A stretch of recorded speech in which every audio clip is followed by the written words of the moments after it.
3 menores más.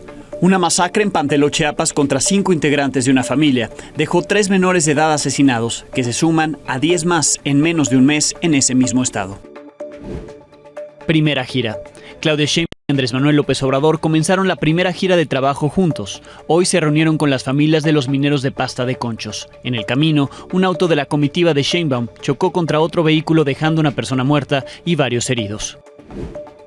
Alerta por dengue. El aumento de los casos y muertes por dengue en el país se ha incrementado exponencialmente de un año a otro. Guerrero destaca como el estado donde más personas han muerto. Piden Green Card. Migrantes mexicanos que llevan años en Estados Unidos explicaron a Milenio acuerdos logrados con legisladores y acciones para presionar la aprobación de leyes que les garanticen una estancia legal en ese país.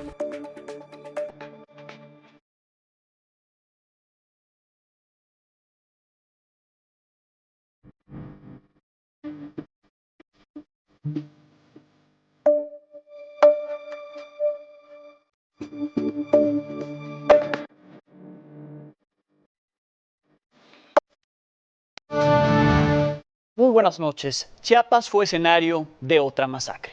Esta madrugada, sujetos armados asesinaron a 5 integrantes de una familia del municipio de Panteló, entre los que había 3 menores de edad.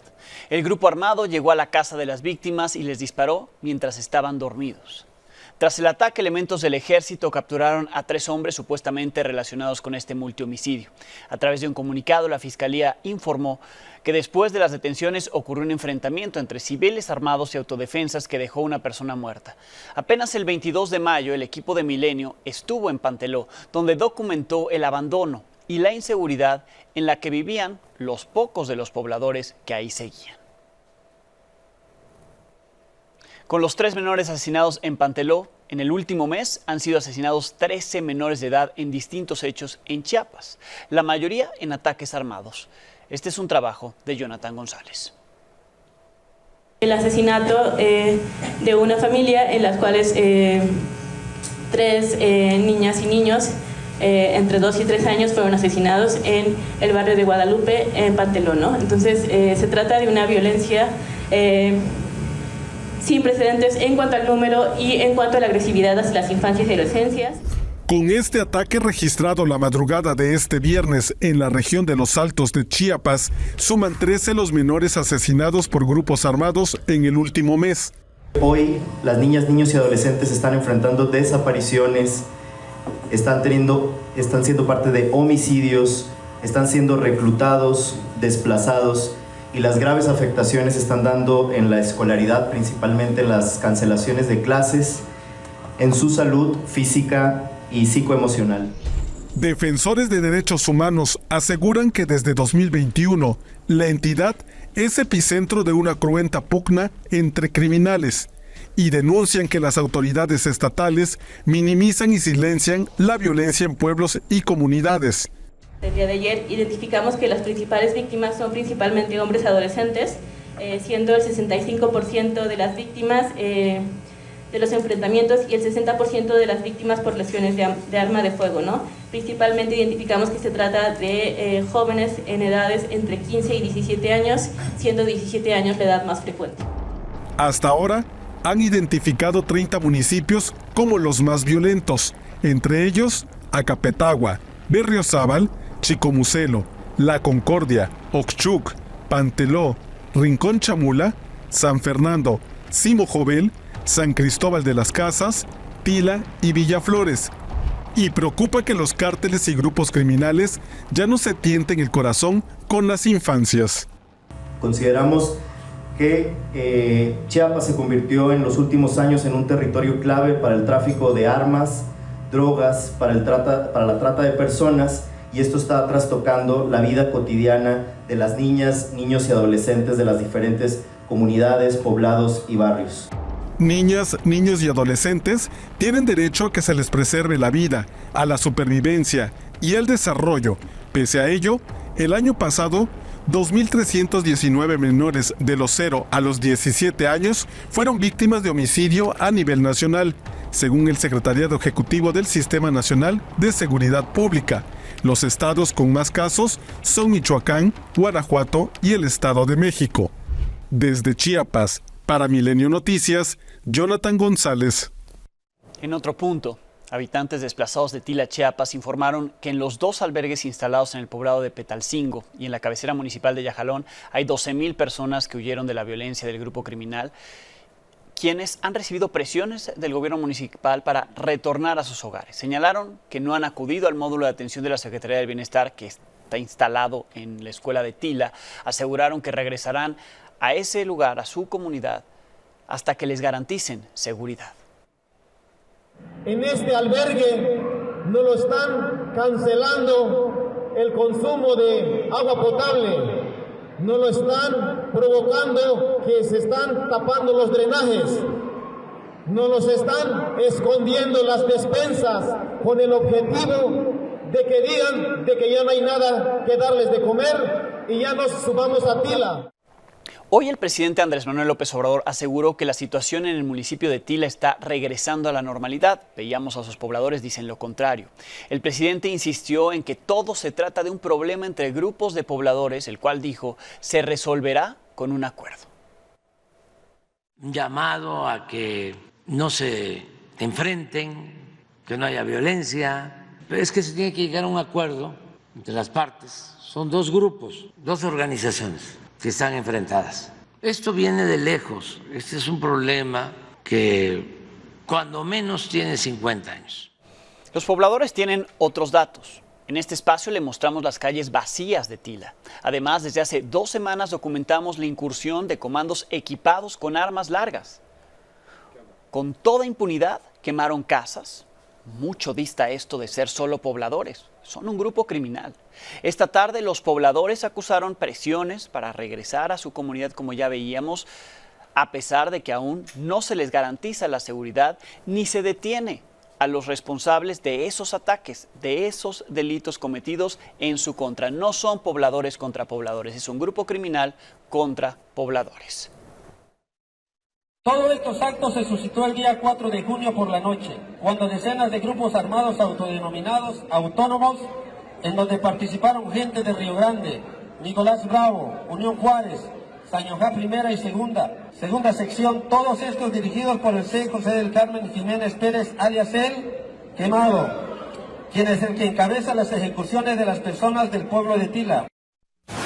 La próxima presidenta de México, Claudia Sheinbaum, inició su primera gira de trabajo desde la elección del 2 de junio para acompañar al presidente López Obrador. Desde que salió del Aeropuerto Internacional de la Ciudad de México, recibió felicitaciones y muestras de apoyo. Llegó al aeropuerto de Monterrey, donde ya le esperaban con porras y besos, pero hubo hasta empujones. Otra conmigo, por favor. Tómate uno. Los quiere mucho. Ay, los quiere mucho. Pero dándote un beso. En el cachete. Todos tienen fotos así contigo y yo aquí.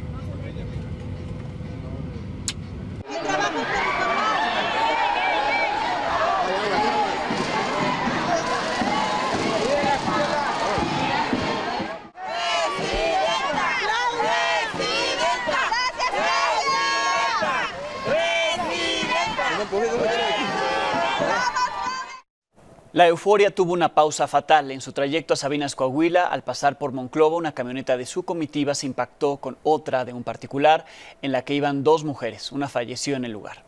Las autoridades ya iniciaron una investigación sobre lo ocurrido. Existe la situación al oriente de Monclova, extreme precauciones debido a que este fuerte accidente, oímos los gritos de dolor de una de las pasajeras de esta camioneta que a consecuencia del impacto pues sale.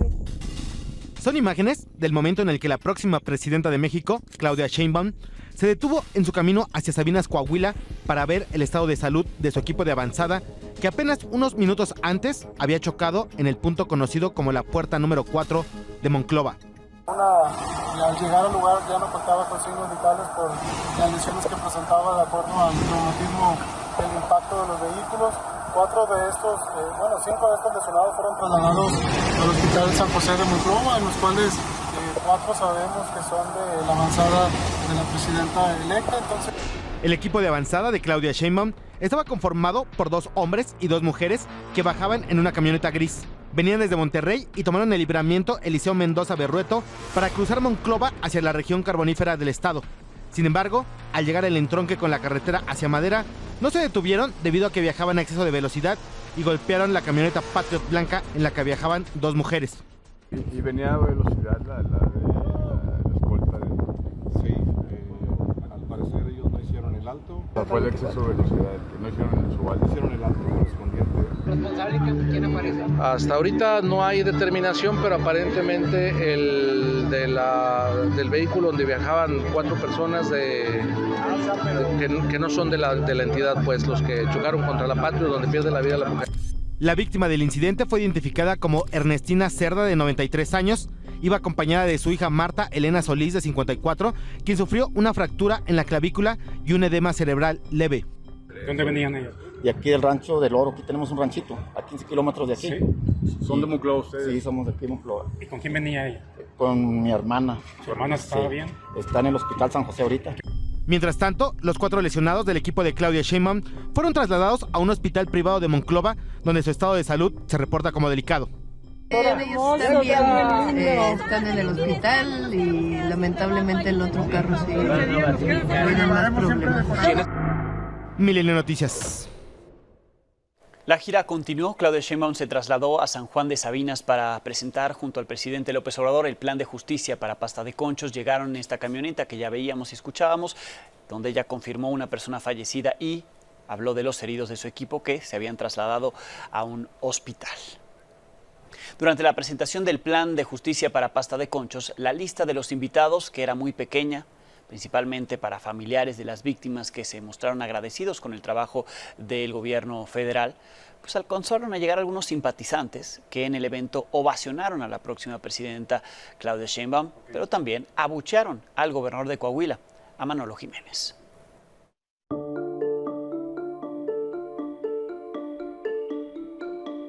Conocemos de su lucha en contra de la justicia, de la injusticia. Y tenemos la certeza que lograremos concluir esta búsqueda, que hoy en día vemos una luz de esperanza. No sabemos si llorar, no sabemos si reír. Estamos en un shock tremendo, ¿verdad? Por esta noticia para las familias. Que no se descanse hasta sacar al último minero. Guardo esta foto del 2012, que llegué a la ciudad de Torreón, donde me dieron la oportunidad de presentarme delante de usted para pedir el rescate de los mineros de Pasta de Conchos. Usted sin titubear me dijo, sí hago el rescate. Yo soñaba con enseñarle la foto, pero se me hacía que no lo iba a lograr. Pero mire, Dios está vivo y Dios...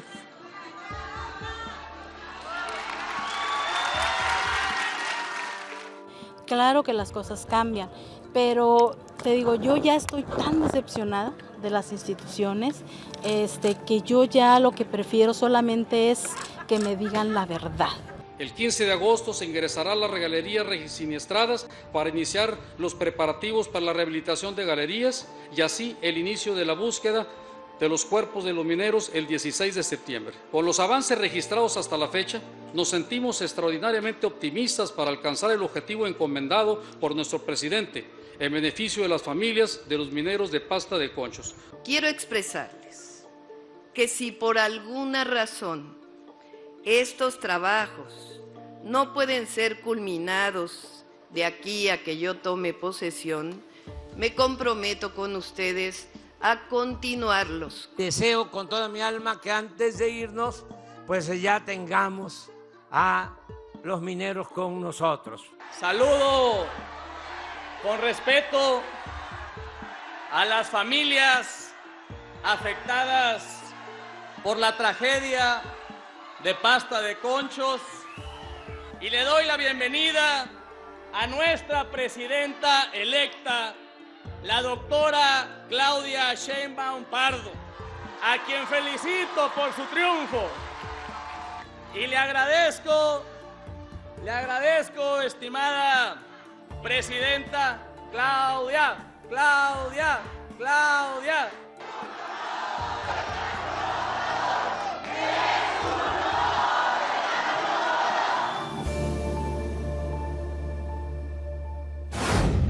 Ha pasado casi una semana del multihomicidio ocurrido en León, Guanajuato, donde 4 mujeres fueron asesinadas junto a 2 bebés. Esta mañana el presidente López Obrador confirmó que 5 agentes de la Guardia Nacional fueron detenidos y están bajo custodia de la Secretaría de la Defensa Nacional. No dijo bajo qué razón fueron detenidos. Es algo que le corresponderá anunciar a las Fuerzas Armadas, aunque reconoció que falta la investigación que está haciendo y los señalamientos que haga la Fiscalía General de la República. Lo que ocurrió con ellos es que llegaron antes al domicilio donde ocurrió minutos después esta masacre. Mientras tanto, familiares de las víctimas denunciaron que un elemento de la Guardia Nacional los amenazó en pleno funeral, el día en que estaban velando a la familia asesinada. Este hombre dijo que a la gente no le importó que hubiera más personas presentes. Así lo relató a Milenio. Uno de mis hijos que dijo, no, y vamos a volver por todos, por todos. ¿Quiénes son todos? Aquí delante de toda la gente. Dijo uno, no, pero de todos modos vamos a volver por todos. Nada más pido justicia, no más. Y que pues nos manden protección porque, como le digo, sí tengo miedo por mis hijos. Mis hijos trabajan. Jan Sukar Kuri, condenado a 94 años de prisión por pornografía infantil y corrupción de menores, un pederasta, murió hoy a los 79 años en un hospital privado de Cancún. Fue conocido por haber sido líder de una red de pornografía infantil y pederastía exhibida por la periodista Lidia Cacho. También estuvieron implicados el ex gobernador de Puebla, Mario Marín, actualmente en prisión preventiva, y el empresario Kamel Nasif, refugiado en Líbano. Mario Marín en prisión domiciliaria, no es preventiva. Lidia Cacho se pronunció en su cuenta oficial, afirmó que habló con sobrevivientes de la red liderada por Sukar Kuri, quienes afirmaron que su muerte significó el fin de una pesadilla. Hasta que se murió este tipo, estas personas, sus víctimas, descansaron. En el país hay una alerta de la que casi no se habla. Diversos estados están preocupados por el aumento de casos de dengue. Según cifras de la Secretaría de Salud Federal, cifras oficiales, hasta el 10 de junio iban 15.700 casos confirmados. En el mismo periodo del año pasado eran 3.200, prácticamente 5 veces más este año que el pasado. Los estados con más casos son Guerrero, Tabasco y Veracruz. Concentran casi el 50%. En cuanto a muertes, en 2024 suman 26, cuando en el mismo periodo del 2023 iban apenas 5. Quintana Roo, Morelos y Guerrero son las entidades con más muertes por dengue. Y aunque Guerrero encabeza el número de casos y de muertes, el gobierno estatal no ve motivos de alarma, incluso contradicen esas cifras y las que dan autoridades locales, como en Teloloapan. Ahí reportan al menos 5 muertes en menos de 10 días, aunque, insisto, el gobierno estatal dice que no hay decesos y no hay alarma, pero sí debe de haber una alerta. Es un trabajo de Pablo Maldonado. Mi hermana tenía aproximadamente 8 meses de gestación. Durante este tiempo, pues ella un día jueves se empezó a sentir mal. Empezó con síntomas de temperatura, escalofrío, dolor de cuerpo. En sus estudios que le realizaron, primeramente fue que tenía un cuadro de dengue muy complicado. Por la picadura de un mosquito portador del virus del dengue, Fabiola, una joven de 22 años de edad que estaba embarazada, perdió la vida en Teloloapan, Guerrero. Su bebé no sobrevivió, pero no son las únicas víctimas. Hace 2 semanas falleció también Felipe de Jesús, un pequeño de 10 años, que así fue despedido por sus compañeros de primaria.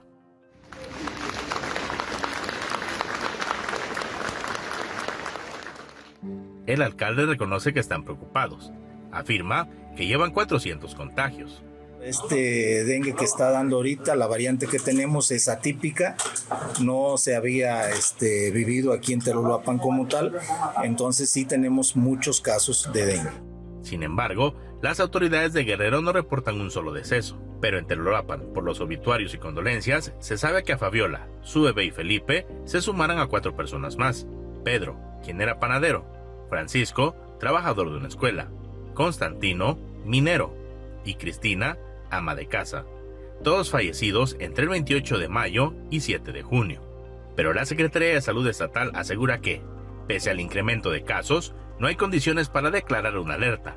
Reporta solo 24 casos en Teloloapan y no 400 como afirma el alcalde. Operadores de ambulancias y médicos aseguran que los pacientes contagiados con dengue han aumentado en los últimos 20 días. Estos son trasladados a hospitales de Iguala, Taxco y Acapulco. A diario, un aproximado de 2 pacientes diarios. ¿Todos por dengue? Todos por dengue. Es complicado, ¿no? Complicado y con mucho cuidado. Gracias a Dios tenemos el recurso que nos dio la Policía Comunitaria de una donación de medicamentos.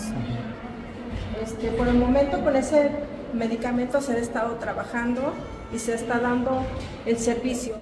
No hay emergencia, dice el gobierno estatal, pero ya fumigó más de 217,000 viviendas. Además, ordenó suspender las clases en todas las escuelas de la cabecera municipal. Desde Guerrero para Milenio Noticias, Pablo Maldonado. En Tierra Blanca, Veracruz, un operativo para rescatar a 8 migrantes terminó en un enfrentamiento entre elementos de la Unidad Especializada de Combate al Secuestro e integrantes de un grupo criminal. 5 personas fueron detenidas, además se les aseguró armamento. La Fiscalía del Estado dijo que se logró desarticular la célula delictiva que operaba en esta zona. Se les señala de ser parte de una célula del Cártel Jalisco Nueva Generación. Esto se escuchó durante el enfrentamiento.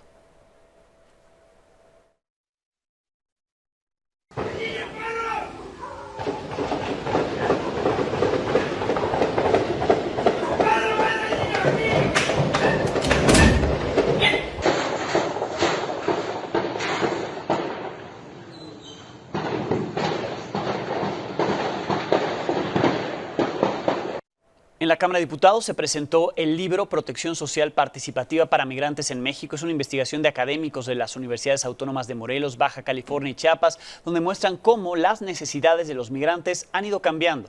Destacan la importancia de escuchar directamente a este sector para diseñar políticas públicas más efectivas y legítimas a su favor.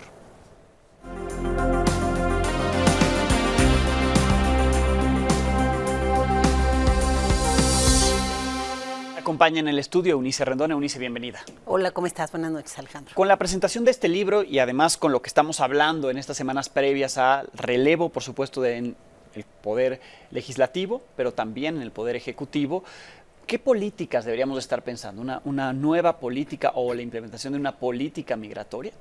Sí, yo creo que de cara a lo que se viene y a la coyuntura actual, que debe considerar diferentes aspectos. Por un lado, las próximas elecciones en Estados Unidos, sin duda, van a marcar una presión importante para México, como ya lo está haciendo esta acción ejecutiva firmada por el presidente Biden hace un par de semanas. Y justamente esta obra también que se presentó hoy en la Cámara, marca también, que es lo que me parece más interesante, cómo hacer una política de tránsito y de recepción migrante ante la realidad. Esa es la palabra que yo utilizaría. De cara a lo que se viene, es importante que la Federación y los gobiernos locales, como el de la Ciudad de México, además con todos estos campamentos que tenemos y con el gran flujo migratorio, con una Comar cerrada, porque además continúa cerrada. Es increíble, es increíble. La Comisión Mexicana para el Refugio sigue con las puertas cerradas. Entonces, bueno, con todo lo que estamos viendo hoy, es muy importante que se hagan políticas basadas en la realidad. ¿A qué me refiero? Está muy bien ir a las causas, nada más que eso no va a bastar cuando tenemos campamentos, 6 campamentos o 7 en la Ciudad de México. Eso no va a bastar cuando la gente sigue huyendo. Tan solo en este sexenio, Alejandro, hubo cerca de 5 millones de detenciones, ¿no? O rescates, como lo llama el Instituto Nacional de Migración, más cerca de 4 millones en Estados Unidos. Estamos hablando de un universo, ¿no? De 9 millones de personas en estos últimos años. Entonces, eso va a continuar, porque las causas siguen siendo complejas y además son múltiples. Y está bien atender las causas, sí, pero eso va no a tardar. el problema, ¿no? De los que ya están en tránsito. Efectivamente, yo creo que lo que más surge es poner sobre la mesa, a ver, porque muchas veces las autoridades dicen, bueno, es que estos migrantes, y es la verdad, que están en los diferentes campamentos, no se quieren quedar en México muchos de ellos. Algunos sí ven, si tuvieran la oportunidad laboral y algunas condiciones, sí estarían dispuestos. Pero muchos otros lo que quieren es llegar a Estados Unidos. Otros se ven obligados a quedarse en México y creo que todo esto lo debe considerar la política pública. ¿Por qué? Porque aunque se vayan a quedar temporalmente, muchos de ellos trabajan, necesitan una vivienda. Muchos de los que están en campamentos, Alejandro, nosotros nos ha tocado ir a platicar con ellos, sí tienen para pagar a lo mejor un lugar, pero nadie les quiere rentar un lugar en su calidad de indocumentados, o abusan de ellos, contratan a 2 haitianos por lo que costaría un mexicano, porque no hay algo que esté realmente vigilando y reglamentando esta situación. Entonces yo creo que de cara a lo que se viene a hacer, muy importante generar esquemas, generar políticas y acciones para este tránsito, para estas estancias temporales, y también muy importante el tema de la vivienda. A lo mejor la propia Comisión Mexicana para el Refugio tiene que repensar dónde poner sus oficinas, ponerlas al lado de un albergue donde pueda tener a los solicitantes de refugio en lo que está su trámite, al mismo tiempo renegociar con Estados Unidos, que las citas del CBP One pues no se den en territorio mexicano, que se puedan gestionar desde los países de origen y a lo mejor generar un corredor seguro para que ya lleguen directo a sus citas, tienen la cita, claro. Y sin los riesgos que corren todas esas personas. Considerar que son sobre todo unidades familiares, el tema educativo, el tema de salud. Las ciudades como la CDMX, pues tiene una constitución que no ha respetado, esa es la verdad, es una constitución que habla de la hospitalidad. Sí. Y lo que los campamentos... De una ciudad santuario, ¿no? Como se llama en Estados Unidos, esta está ahí en la constitución. Pero no en la práctica. Entonces creo que hay que pasar del papel a la práctica con políticas inteligentes, multisector. Es muy importante incluir, creo yo, al sector privado, ver también cuáles son pues, sus dudas, porque las hay, cuáles son sus necesidades, y a partir de eso conectar la oferta con la demanda de una manera más justa. Entonces yo creo que hay retos importantes que se vienen, pero bueno, pues es el momento también de tomarlos y de quizá hacer algunos replanteamientos en este sentido de la política migratoria y de la relación bilateral, cómo podemos pues colaborar más. Sí se habla mucho de bicentenario, está bien, pero cómo es insuficiente, total. No, y cómo esa estrategia va a poner realmente recursos para estos encargos que luego nos hace Estados Unidos, para que verdaderamente haya una atención integral y justa. Y hasta ahorita son encargos porque es la administración Biden, pero cuando sea la de Trump, ¿no? Sí, y también creo que hay que anticiparse a una probable llegada de Trump para ya tener un escenario de qué es lo que nos puede pedir, cómo se va a comportar y qué es lo que México también en ese sentido pues tiene que hacer, ¿no? Claro, y por lo que está en juego es la vida de estas personas, que hay que recordarlo una y otra vez. Son de muchas nacionalidades además, ¿no? Y cada vez van a venir más también de África por lo que está sucediendo en Europa. Bien, gracias. Muchas gracias a ti, Alejandro. Eunice Rendón. En Estados Unidos, por cierto, se sigue buscando la aprobación de leyes en favor de los migrantes. Mark Takano, es miembro de la Cámara de Representantes, congresista que quiere impulsar una iniciativa de ley bipartidista que beneficiaría a los mexicanos que tienen años viviendo en Estados Unidos, pero aún así siguen en calidad de indocumentados. Este es un trabajo de Jair Navarro. Desde Estados Unidos, el congresista Mark Takano busca impulsar una iniciativa de ley bipartidista para que los migrantes mexicanos puedan regularizar su estancia en ese país. A través de Ignacio Romero, asesor del congresista estadounidense, Trinidad Hernández, activista que radica en Estados Unidos, y la exdiputada federal en México, Anita Sánchez Castro, buscan hacer llegar a los mexicanos la propuesta del congresista. Como unos 5 o 6 millones de mexicanos que están aquí en Estados Unidos que no tienen ningún estatus migratorio. El congresista Mark Takano reconoce que es una problemática. En muchos de los casos ellos también igualmente participan en nuestra economía. Queremos también que no sean víctimas y vulnerables de estafas, de predadores que quieran aprovecharse de obviamente de su estatus migratorio. Los involucrados saben que el tema se vuelve difícil al no haber una visión compartida de los republicanos y demócratas. Insisten en que debe de haber una mayor participación de México para que se pueda impulsar proyectos a favor de los migrantes. Se le ha expuesto, de hecho, a la Cámara Baja, en este caso de México, a la Cámara de Diputados, a algunos legisladores, para que esto nos lleve a, pues ahora sí que a concretar el proyecto que nosotros traemos. El liderazgo de México es aquí donde entra para que impulse y inicie comunicaciones, convoque a los legisladores para que puedan entonces dialogar. Hay que caminar con las personas correctas y lograr llevar a cabo este proyecto, que es algo humano que se debe de lograr.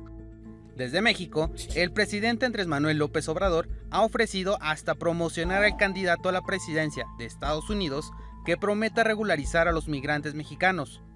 Con todo respeto, si hay un candidato que diga, me comprometo a impulsar la regularización de migrantes mexicanos que llevan más de 5 años viviendo, trabajando honradamente en Estados Unidos, nosotros lo vamos a reconocer.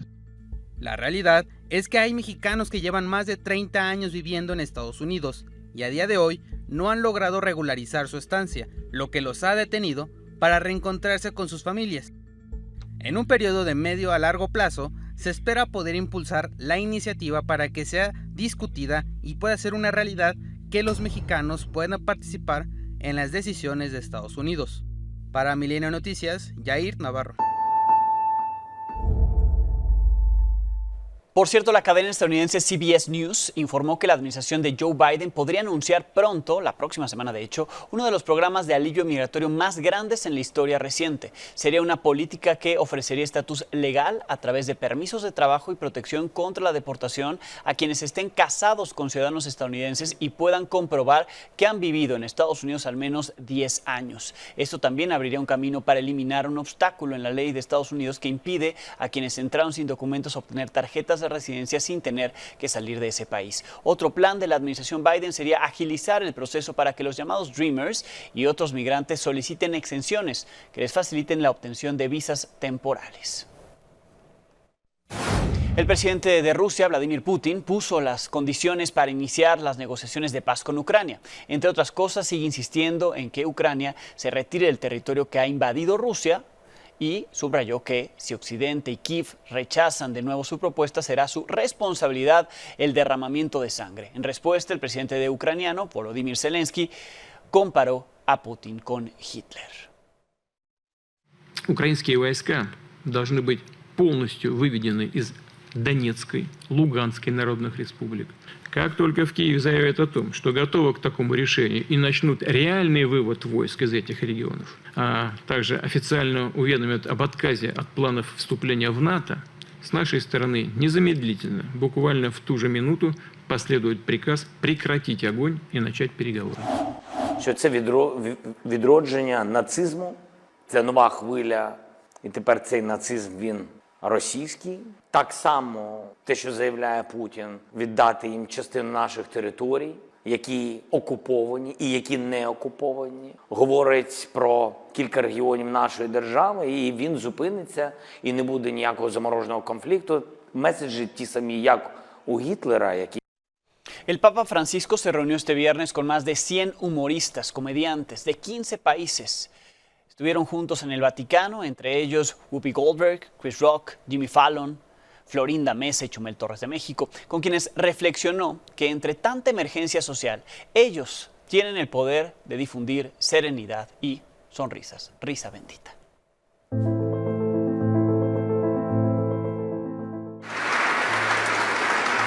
Aiutateci con il sorriso a vedere la realtà con le sue contraddizioni e a sognare un mondo migliore. Vi benedico di cuore e vi chiedo per favore di pregare per me a favore, con il sorriso, non contro.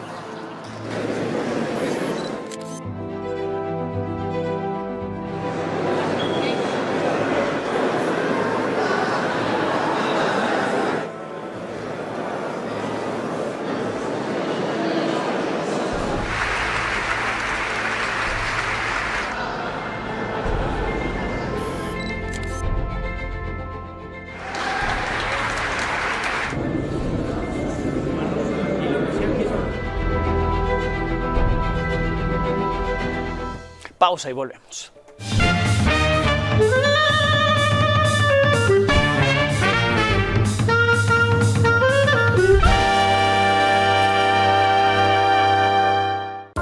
A Gil no puede sino parecerle una mala noticia la desaparición del PRD, aun cuando en 14 lugares de la República pueda ser un partido local. En esas cavilaciones estaba Gámez cuando encontró un libro, Izquierda, Democracia y Cambio Social, PRD 1989-2018, una historia colectiva que coordinaron Ricardo Becerra y Mariano Sánchez Talanquer. De los muy notables ensayos que integran este libro, Gil ha querido subrayar algunos párrafos de Zenit y Nadir, del Sol Azteca 2000-2018, escrito por Alejandro Moreno.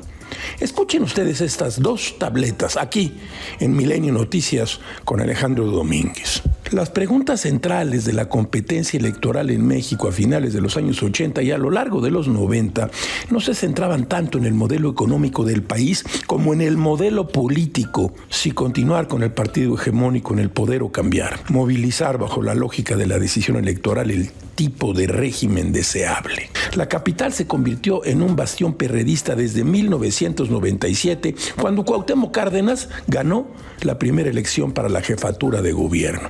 Hace unos años, Roger Bartra, dice Alejandro Moreno, señaló esto refiriéndose a las disputas internas del PRD, una izquierda con orígenes antisistémicos, progresista, secular, a ratos claramente politizada, con posibles indicios clientelares, sobre todo a nivel local.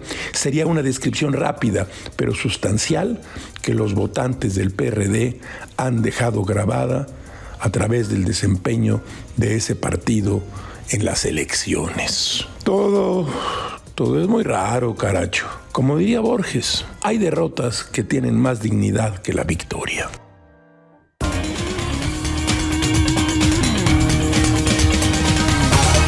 Minele Ateide, el mejor fútbol del mundo, comenzó la Euro. ¿Cómo estás? Exactamente, Alex, muy buena noche. Bien lo dices, uno de los torneos más importantes, obviamente, a nivel selección en el fútbol mundial es justamente la Eurocopa. Hoy arrancó con un partido interesante, un partido en el que Alemania, por supuesto, dominó, derrotó 5-1 a Escocia, como se esperaba, eso sí, Alex. Y en cuanto a la seguridad, que la verdad es un punto muy importante que Alemania, pues obviamente ha cuidado, pues recordar que tendrán 22,000 agentes desplegados cada día en este certamen. Hoy en Berlín, eso sí, desalojaron una zona de fans, pero fue una falsa alarma y en el resto del día no hubo disturbios. Veamos los partidos justamente para mañana, porque hay buenos duelos. Desde las 7 de la mañana, tiempo del centro de México, Hungría se enfrenta a Suiza. El duelo más esperado, por supuesto, será el España frente a Croacia. Este será a las 10 de la mañana.